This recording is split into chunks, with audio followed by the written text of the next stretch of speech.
বাংলাদেশের ঐতিহ্যবাহী টাঙ্গাইল শাড়ি, 2 শতাব্দীর ভালোবাসার রং নকশা আর পরব শিল্পকলা, আর সেই শিল্পই এবার ছুঁয়ে দিল আন্তর্জাতিক স্বীকৃতির শিখর। ভারতের নয়াদিল্লিতে ইউনেস্কো কনভেনশনের 20তম আন্তঃরাষ্ট্রীয় পর্ষদের বৈঠকে সর্বসম্মতভাবে টাঙ্গাইল শাড়িকে অন্তর্ভুক্ত করা হয়েছে ইউনেস্কোর অপরিমেয় সাংস্কৃতিক ঐতিহ্যের তালিকায়। প্যারিসে অবস্থিত বাংলাদেশ দূতাবাস জানায়, এটি বাংলাদেশের 6ষ্ঠ একক নিবন্ধন। পর্ষদের সদস্য হওয়ার পর গত 4 বছরে দেশের এটি দ্বিতীয় বড় অর্জন। এর আগে 2023 সালে আন্তর্জাতিক স্বীকৃতি পেয়েছিল ঢাকার রিকশা ও রিকশাচিত্র।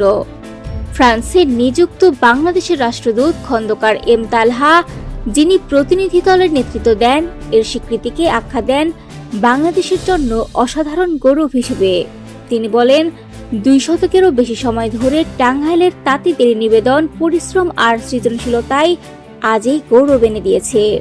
নারীদের নৃত্যসঙ্গী টাঙ্গাইল শাড়ির প্রতি ভালোবাসা আন্তর্জাতিক পরিমণ্ডলেও ব্যাপক ভূমিকা রেখেছে। দূতাবাসের তথ্য অনুযায়ী চলতি বছরের এপ্রিলে ইউনেস্কোর সদর দপ্তরে জমা দেওয়া আবেদন ধাপে ধাপে সব মূল্যায়ন পেরিয়ে চূড়ান্ত অনুমোদন পায়। রাজনৈতিক জটিলতার শঙ্কা থাকলেও বাংলাদেশ জমা দেওয়া নথিকে কনভেনশন সম্পন্ন এবং উচ্চমান সম্পন্ন হিসেবে ঘোষণা করে পর্ষদ।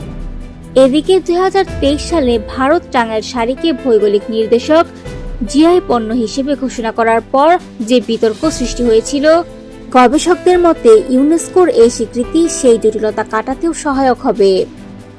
ভারতের বাংলাদেশ হাই কমিশনার মোহাম্মদ রিয়াজ হামিদুল্লাহ বলেন, আন্তর্জাতিক কনভেনশন অনুযায়ী এই স্বীকৃতি 2 দেশের নারীদের জন্যই নতুন গর্বের উপলক্ষ তৈরি করবে।